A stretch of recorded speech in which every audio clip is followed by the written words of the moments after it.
Looking for a fun way to win up to 25 times your money this football season? Test your skills on Prize Picks, the most exciting way to play daily fantasy sports. Just select 2 or more players, pick more or less on their projection for a wide variety of statistics, and place your entry. It's as easy as that. If you have the skills, you can turn $10 into $250 with just a few taps. Easy gameplay, quick withdrawals, and an enormous selection of players and stat options are what make Prize Picks the #1 daily fantasy sports app. Ready to test your skills? Join the Prize Picks community of more than 7 million football fans who have already signed up. Right now, Prize Picks will match your first deposit up to $100. Just visit prizepicks.com/get100 and use code GET100. That's code GET100 at prizepicks.com/get100 for a first deposit match up to $100. Prize Picks, daily fantasy sports made easy. You are listening to the Hiking Radio Network, where we talk the walk with shows by hikers, about hikers, for everybody.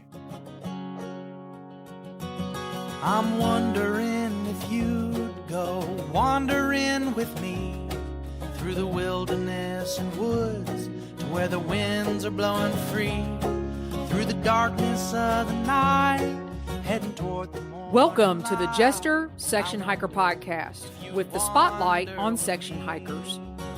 And I'll spread the word and you beat the drum. We'll round up the troops and get the gang to come, and we'll leave the streets and these neighborhoods, head over the river and through the woods. Hello, everyone, and welcome to the Jester Section Hiker Podcast, which is part of the Hiking Radio Network. And I'm your host, Julie Jester Gayhart. I think you guys are really going to enjoy today's episode with Danny Bernstein. To say Danny is an avid hiker is an understatement.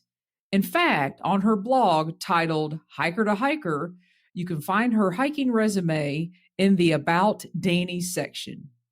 I've used Danny's blog as a guide to actually how I'm going to approach this interview with her as well.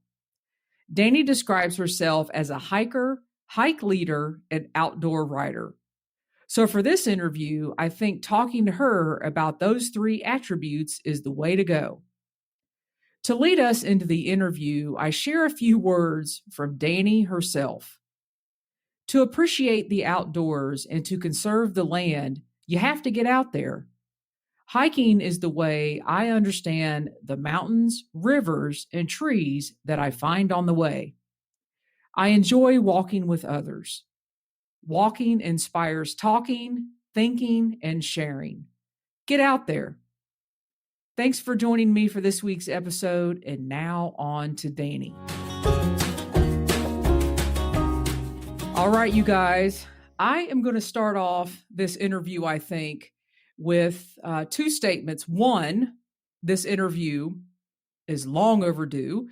I was introduced to my guest via Kate Dixon about a year ago, and you guys heard from Kate Dixon a couple episodes ago, or last episode. So this interview, first and foremost, is long overdue. And second of all, after all my research and looking into my guest, who you are going to hear from shortly, there is no way possible we are going to be able to talk about all of her hiking, but we're going to do our best. So please welcome with me to the show, long overdue, Danny Bernstein. Welcome to the show. Well, thank you so much, Jester. This is a pleasure.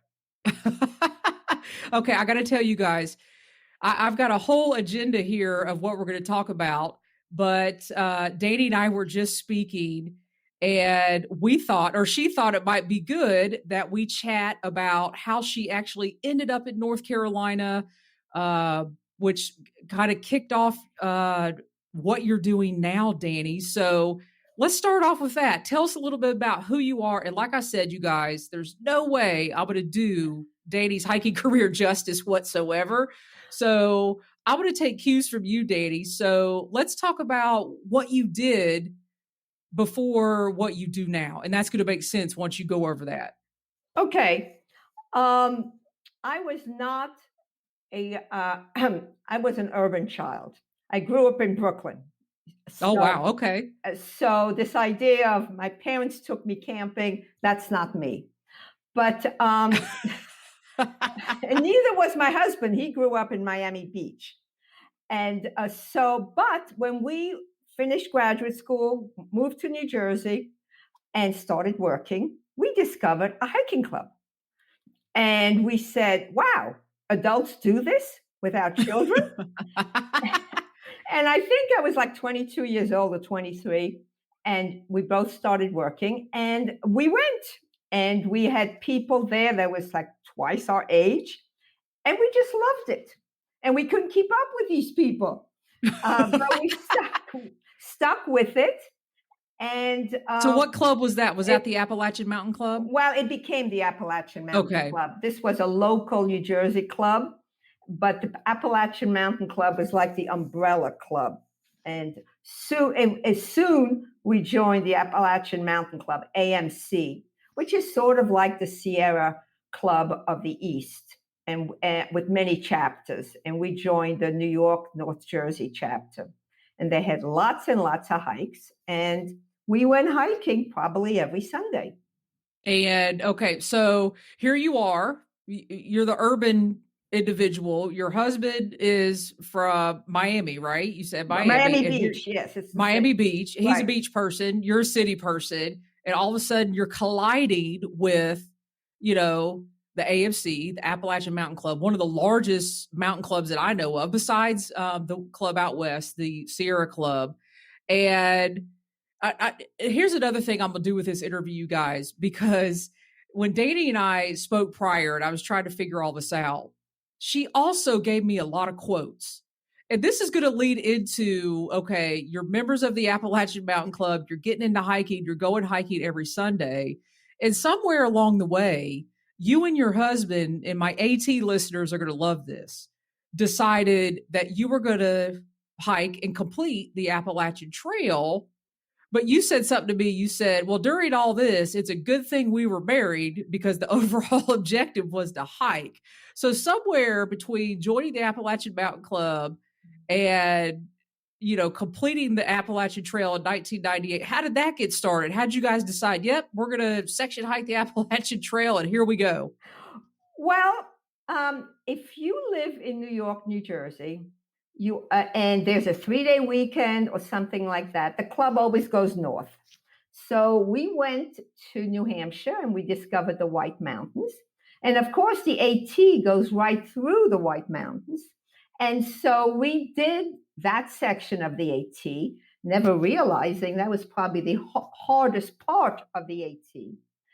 And this was way before personal computers or spreadsheets. And so my husband had this little box with index cards, and he kept good records of what we had done.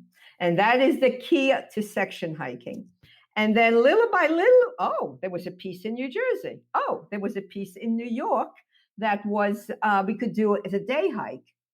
And then we realized that we better make a commitment, because after that, it just got too far to drive, even for a 3-day weekend.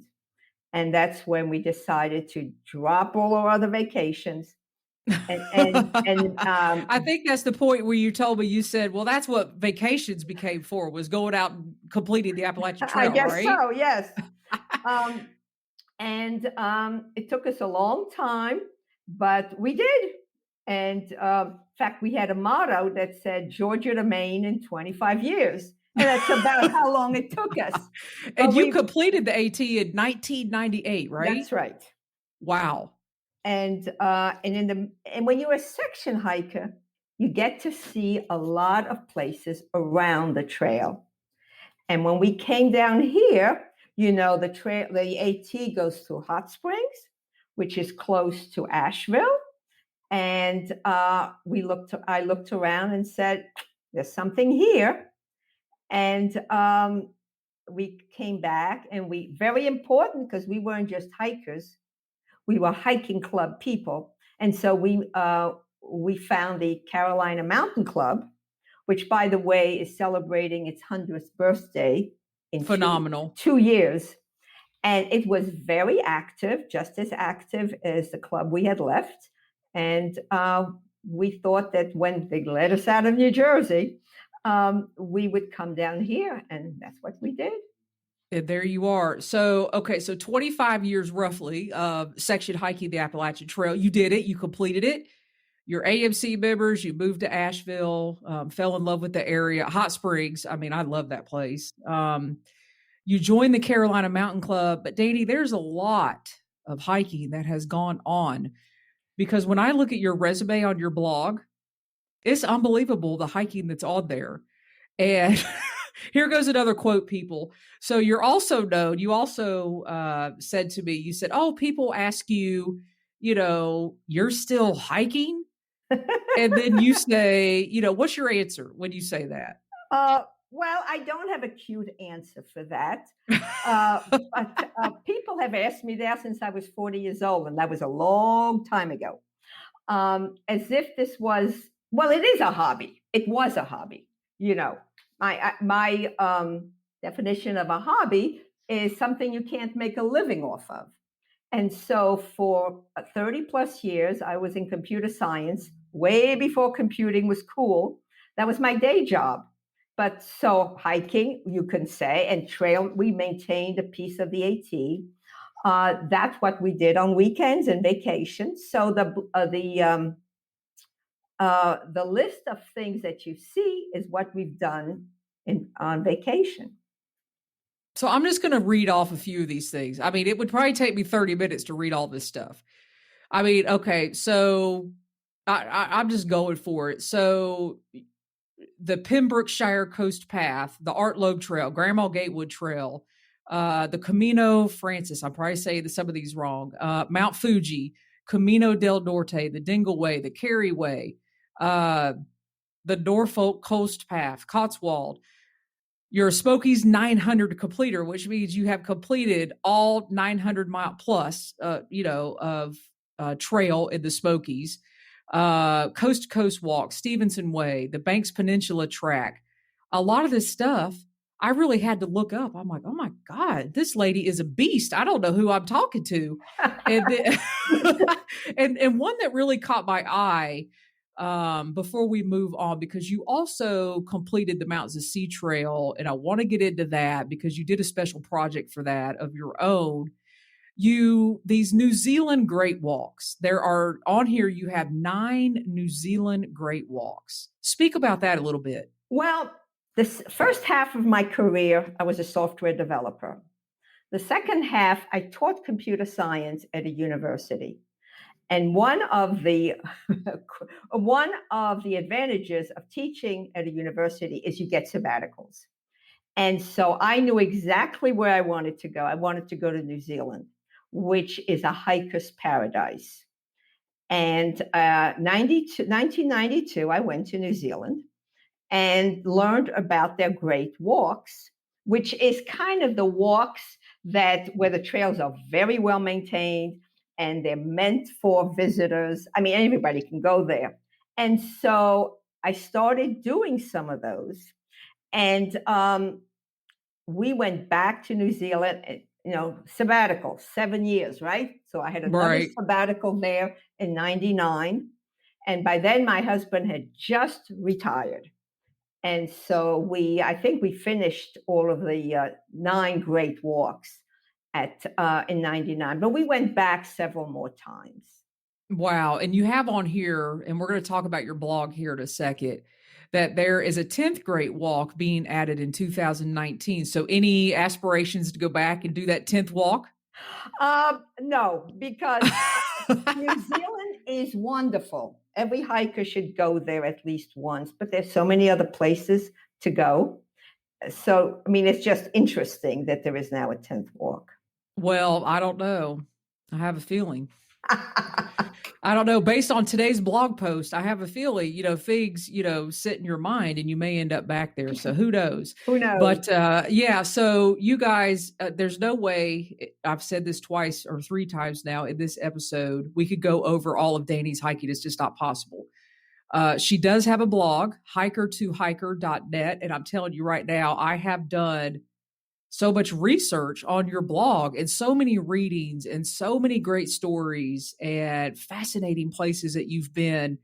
I'm going to recommend everybody right now, go over and take a look at your blog, join your newsletter. Whenever you write a blog, you will get an email that a new blog is out, and you just have a lot of good, what I would call educational information on there. So I guess the question I have, how long have you been maintaining a blog? When did you start that blog? I started that blog, I believe, in 2008. Okay. When I was writing my second hiking book. I thought it would be a good thing to keep track of the hikes I was doing, and then it just took off from there. And it is mostly outdoors, about the outdoors. I don't write about personal stuff other than if it relates to the outdoors. And it's great. And I mean, every week, I think every week or so, you put a blog out there. Well, I put a blog out there when I have something to say. So sometimes it's 3 times a week, and sometimes it's more than a week. But it's usually about 5 to 7 days. Yes. Which is great. So, all right, you've already got a lot of information. You can see where Danny has hiked. You could check out her blog. But what I want to get into now for a little bit here is your hike on the Mountains of Sea Trail, because you completed the Mountains of Sea Trail over the course of a couple years. But within that, you also wrote a very, what I'm going to call, it's almost like a history book. I wish I would have read your book before I stepped on the trail, because it really is valuable. It gives you a lot of information. And your book is called The Mountains of Sea Trail Across North Carolina, Walking 1,000 Miles Through Wildness, Culture, and History. So let's go back. I guess I should ask you, why did you decide to hike the Mountains of Sea Trail? Well, it's our trail. If you're a North Carolinian, it's our trail. And I started in 2009 and finished 2011. And I wanted to see North Carolina beyond the large cities. I knew the shopping centers in Charlotte and in Raleigh. And I don't want to know the shopping centers, but that's because you live in Charlotte. Yeah, true. So I wanted, this was my chance to see the state beyond the big cities. And of course, it involved hiking. And you and I also talked, the Mountains of Sea Trail, you could bike the trail. You could also paddle the trail now, but it was very important that you hike the trail because your friend that you were hiking with, she did some biking. She did. So talk about why it was important for you to complete the trail on foot. Well, it was important because I was hopeless on a bike. When my friend's name is Sharon, and she lives in Charlotte, and I think you ought to interview her as well. She's, but we had done part of the Smokies 900 together. And so when she finished that, we talked about the MST, and her husband is a big, big cyclist, and she wanted to do the roads on a bike. And so I bought a bike, I tried. And this is, the mountains is really not a bike friendly to me anyway. And Finally I said, forget it. So what we did is she was my hiking partner, literally. Every place that we hiked, that was a trail that you had to hike, we did. But as soon as we hit the asphalt, she was on a bike and I walked. I mean, not at the same time. Right. But I walked the trail on roads, and it really was fascinating. The small roads, the villages, the cotton fields, the tobacco fields, the people I met. It was fun. Did it surprise you? Did you have any expectations before the hike? Well, one of the things that the MST does is it goes through a lot of state parks. Now, in the mountains, we don't have that many state parks because there's so much federal land. But as soon as you get out of the mountains, you've got Stone Mountain and Pilot Mountain, etc., which were very interesting. And they're still steep. They're still mountains, nothing like here, but they're still mountains. And as you keep going east, there are others. And of course, the MST does not go through major cities; it goes around. And I just really enjoyed learning how we, North Carolina, how we got the land that we did for state parks. It's very interesting. And, me doing my research as well, when I first started looking at state parks and investigating the mountains and sea, it's surprising how many state parks we actually have. Yes. In the state of North Carolina, and the various, things that you could see at our state parks. Even learning, I've been to Pilot Mountain several times, but it wasn't until I started doing the 40-day hikes on the Mountains of Sea Trail that I really learned about, like, I'm going to say this wrong, the Sourtown Mountains and that connection from in that area, like, from Pilot Mountain and further east across the state, and, what the top of Pilot Mountain actually means. And it's actually, full of rhododendrons. And if you drive by Pilot Mountain a certain time of year, you can see all the pink blooming. I had no idea. Right. So it's little things like that. And the small little towns of North Carolina that really love and embrace the trail is really where it's at for me. And the small communities, I had no idea. Lived in North Carolina since 2006. I guess I've been stuck here in Charlotte or stuck on the Appalachian Trail, somewhere. But there is something, because people always say, well, what is it about, the Mountains of Sea versus the AT? And I'm like, you can't compare the two whatsoever. That you just can't. I used to think you could, but you can't. It's not possible. It's just two different types of trail. Now, the AT is a wilderness trail. You're walking most of the time in a green tunnel between two sets of trees. And if you have one view a day, it's like, But the MST is more, now this is stretching it, is more like the Camino. Okay. And that you are going through villages. And though we don't use the word village in the US, small towns, and seeing how people live, etc. Now, the Camino has almost no greenery. It is almost all villages. Okay. But directionally, that's what it reminds me of. So how did you like walking on the beach as a hike? I mean, everybody could take a stroll on the beach, but when you're hiking the Mountains of Sea Trail on the beach, that's a different story. Yeah, it's difficult. It is. First of all, Sharon and I treated it like a hike. And I think part of our success in general is treating everything as a real hike, and not to say, oh, it's on the beach, it's going to be flat, I'm not going to need boots. You better bring your boots. You better bring your lunch and your water, because there's nothing. And the other thing is, there's absolutely no shade. And even though we were at the beach, I would think March or April, it was just beaming down on us. So it is challenging, just different from the mountains.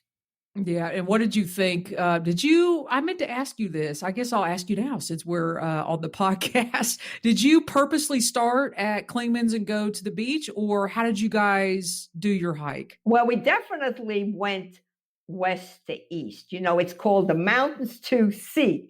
Okay. And so we went, even though we went and hiked a few days, and then she went home and another few days, and so on. We did it continue. We didn't jump around. Okay. So you did it in one continuous line, and you did fit it, like your eastern terminus was Jockey's Ridge. Definitely. And to me, Jockey's Ridge, very first time I've been up to Jockey's Ridge and the Outer Banks was actually in February when I finished the 40-day hikes. And wow, what a surprise Jockey's Ridge was. I know it was a sand dune. It is a sand dune. Unbelievable. And when we finished the MST, remember this was 2011. It wasn't. I'm number 21, by the way. So that's yeah. She is number 21 out of. There's 120 something, maybe more completers now, because there's a lot of people that have completed the entire trail this year. So there might be 130, right. But you're number 21. I'm number 21. So it was still a novelty. So when we got to Jockey's Ridge, we went to the visitor center, and the superintendent of the state park really embraced us and took a picture. And then he sent one of his staff to go up with us till the end and take pictures of us. So we were quite a celebrity. Now, when we finished the 40 hikes this year, nobody cared. Now in addition, people, she's completed the trail, and now you've also completed all of the 40 hikes. Yes, I did. Yes. And part of the reason is the trail has really changed from the time I did it in 2010, 2011, and now. And even though the 40 hikes doesn't do the whole trail, there were so many sections once you got out of the mountains that I had done. So that was quite interesting. Different perspective. And what were you going to say when you got to Jockey's Ridge on the 40th hike? Nobody cared? Is that what you said? Exactly. There were so many people there. I think this was a different friend. I think we finished in April or so, or March. It's on my website. And there were so many people. We were just one of many.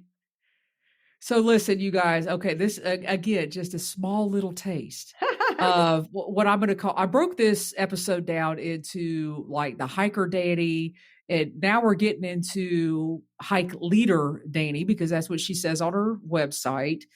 So not only are you an avid hiker where you go out and you do your own thing and with your hiking partners, but you also lead hikes currently I say for the Carolina Mountain Club, but again, another one of your quotes, I said, well, who do you lead hikes for? And this is what Danny tells me on the phone. Well, the friends of this and the friends of that, the friends of something else. Then she goes, wait a minute, I have too many friends. So That's true. That's true. I'm a sucker. Basically, any nonprofit that asks me if I have the time, I will lead a hike because I want to get people on the trail. And every one of these groups has got a different focus. And so I lead for Friends of the Smokies, which is the financial philanthropic partner of Great Smoky Mountains National Park. I lead for Friends of DuPont Forest, which is not on the MST, but it's the subject of my latest book. And we have a Camino group in Asheville. And I didn't know that. Yes. Awesome. It is awesome. We help people who want to get on the Camino, answer questions. We have meetings, and we have created several hikes through Asheville to give people a feel as to what it would be like on the Camino, which is different from what it's like in the Smokies. For example. Wow, that is really okay. I'm going to talk to you offline more about that. That's okay. Actually, that fascinates me. I'm interested in that. Yeah. Okay. What other friends you got out there?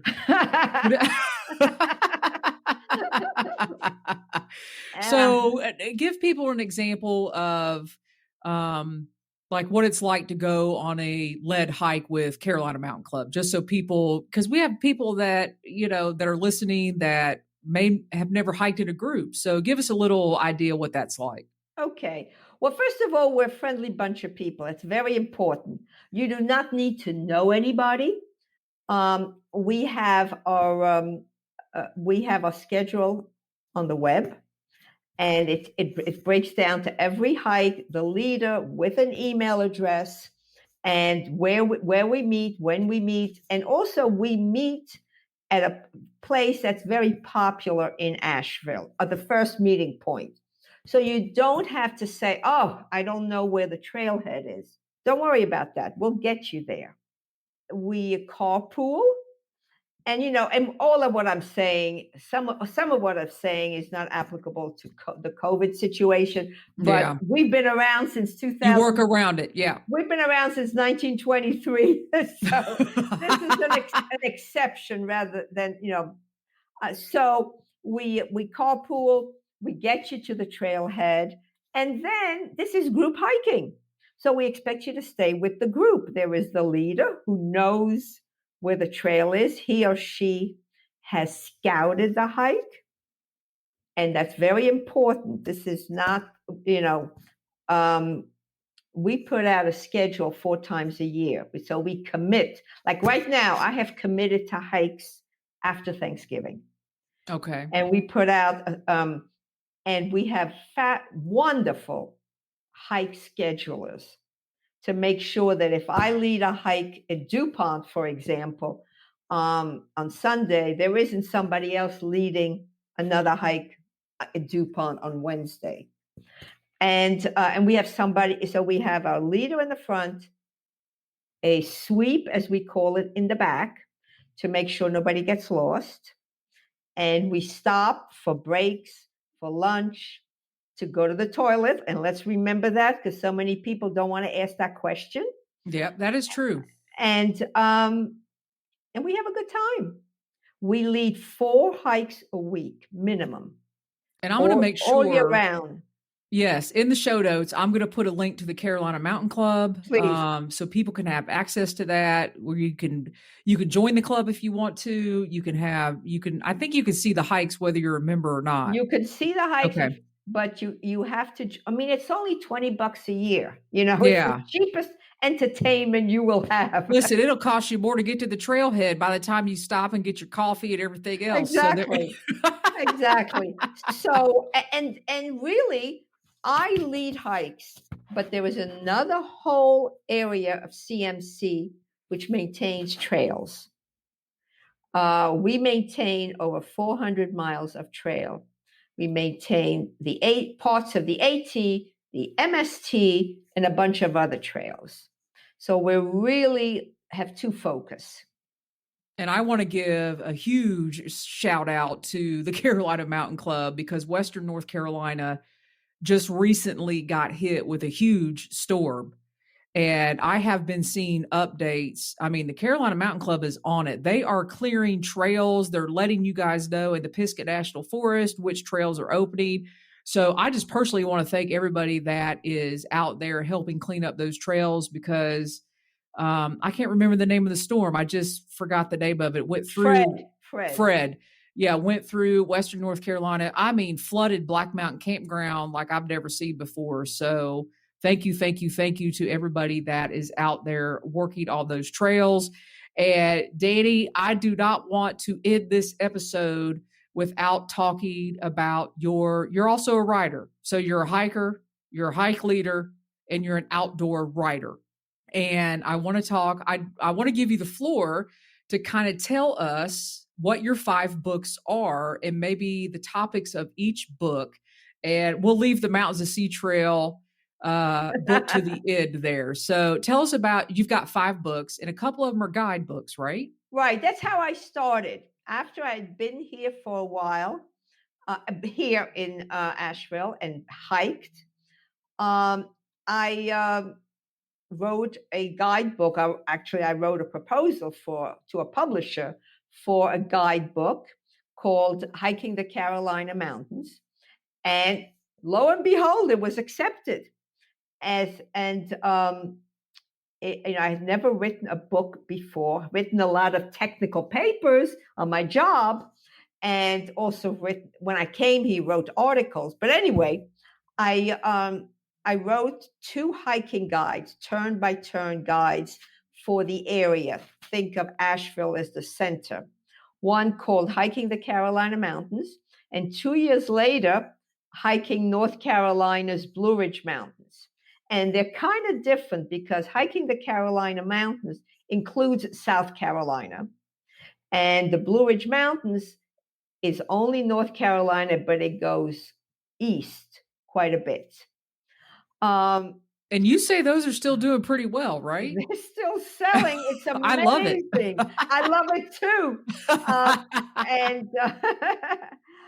And so they're doing quite well. They were published by literally a mom and pop publisher, and then recently they retired and sold the books, sold all of their inventory to University of Georgia Press. So UGA is still publishing the books. And then when I thought about doing the MST, that was the only place where I said from the beginning, I am going to write a book about it, because it's more a travel narrative. It is not a guidebook. And as to what I found on the trail and the history on the trail and the minute things that you would never find as you are zipping through in your car or even zipping through on a bike. So I wrote that, but I was walking and taking notes, which ain't easy. Mm-hmm. But after I finished the trail and started writing the book, I went back with my car and double checked a lot of things. And that is the Mountains of Sea Trail across North Carolina, and then it's walking 1,000 miles through wildness, culture, and history. I love it. Thank you. It's published by the History Press, which I must give a shout out to because they're great, and they allowed me to have colored pictures. And then I knew while I was doing all of this, I knew that 2016 was coming, which was the 100th anniversary of the National Park Service.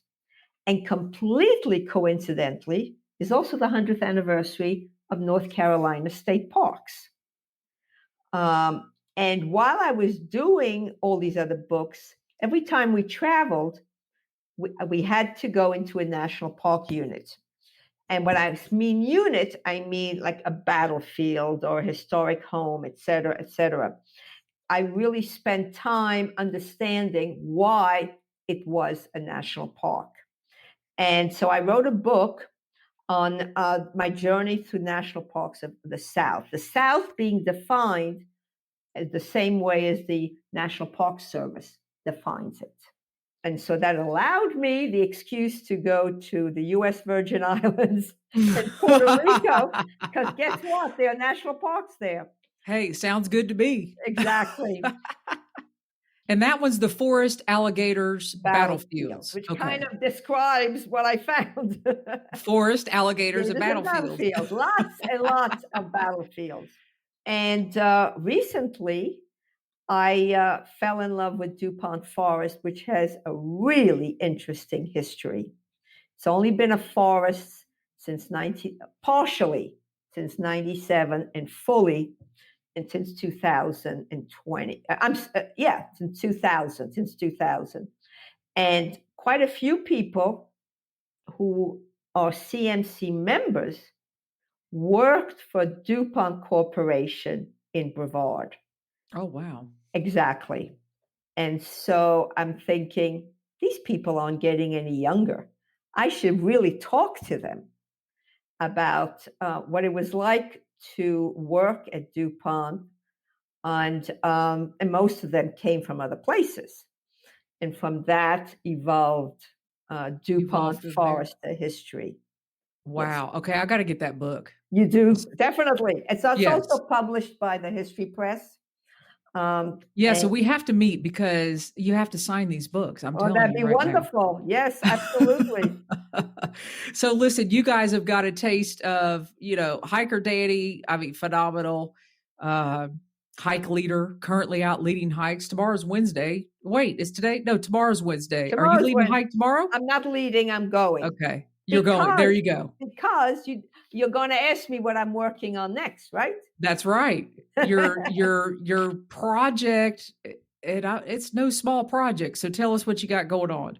Well, there are two things. My hiking project is CMC came up with a list of 100 favorite hikes of the Smokies and the North Carolina Blue Ridge. And it's a map.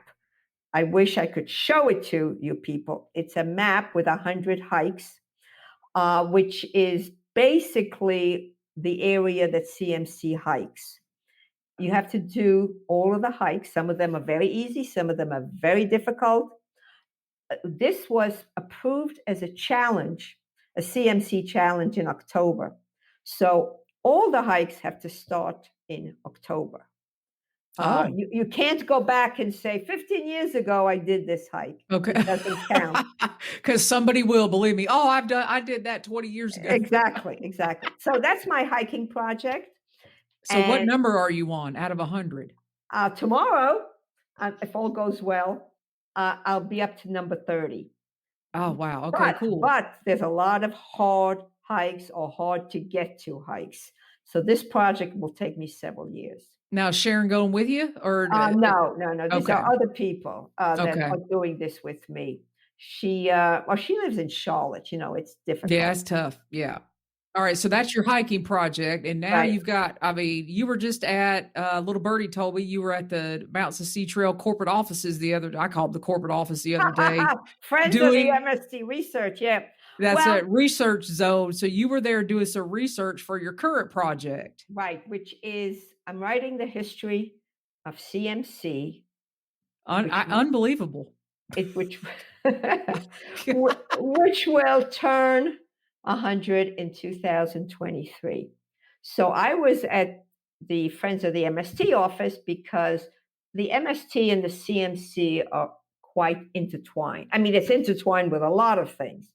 But that's what I was doing there, But it's not all history, library research, because I insist for myself on going the places that I write about. Well, I cannot wait for that to come out. Yeah, me too. I know, yeah. And all of Danny's books can be found on her website. You guys, I'm going to make sure everything we talked about today is in the show notes. Her blog, I just called it a website. It's a blog. Well, it has more than just a blog. Yeah, and all 5 of your books can be found there with descriptions. All of your accolades there at the bottom. I think you were voted like one of the top 25 blog. It's amazing. Oh, thank you. And I want to say to you right now, thank you so much. Long overdue. We have got to meet in person, and I'm going to turn it over to you. How do you want to sign off for us? What have you got for the listeners? Well, what I'd like to say is no place is too far to walk if you have the time. And that's my motto. All right, say that for us again. No place is too far to walk if you have the time. All right, people, soak that in. Danny, thank you Thank you so much. much, Jester. It was so much fun. I appreciate it. Chat soon. Bye-bye. Thank you, Danny, for joining me on the podcast. As you all heard, Danny is far more than a hiker, hike leader, and outdoor writer. I hope all of you go over and subscribe to her blog at hiker2hiker.net and consider a purchase of one of her books. Over the summer, I purchased her book about the Mountains to Sea Trail, and I'm telling you, you won't be disappointed. There is so much detail and history regarding the MST in that book. I have even found myself reading it more than once, taking notes, and marking points in the book I want to remember. As always, you could go to the hikingradionetwork.com and click on the Jester Section Hiker Show to find all of today's show notes, pictures, and links mentioned in this episode. If you find value in what we do here at the network, please consider leaving us a donation by clicking on any one of the donate buttons found on our website. Thanks for listening, everybody. Be safe out there, and happy section hiking. I'm wondering if you'd go wandering with me through the wilderness and woods to where the winds are blowing free, through the darkness of the night, heading toward the morning light. I wonder if you'd wander with me, and I'll spread the word and you beat the drum.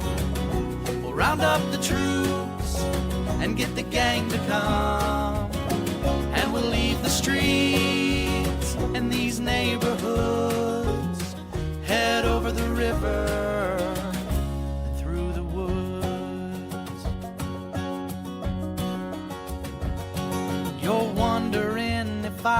I go wandering with you?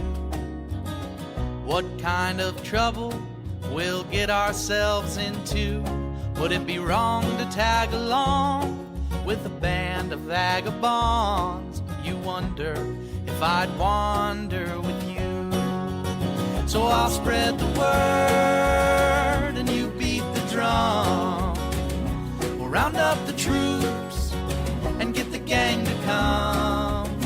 And we'll leave the streets and these neighborhoods, head over the river and through the woods.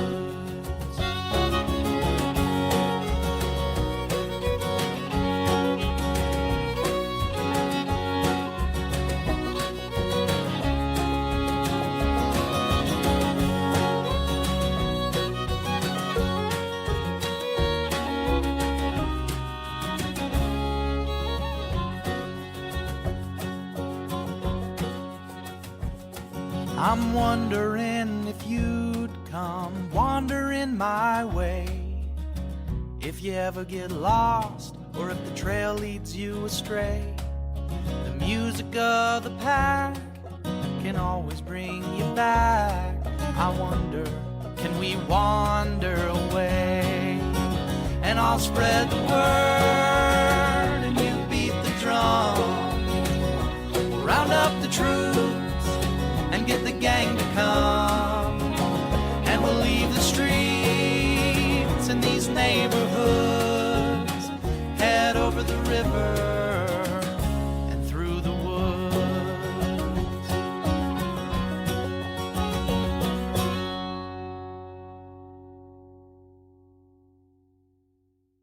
Looking for a fun way to win up to 25 times your money this basketball season?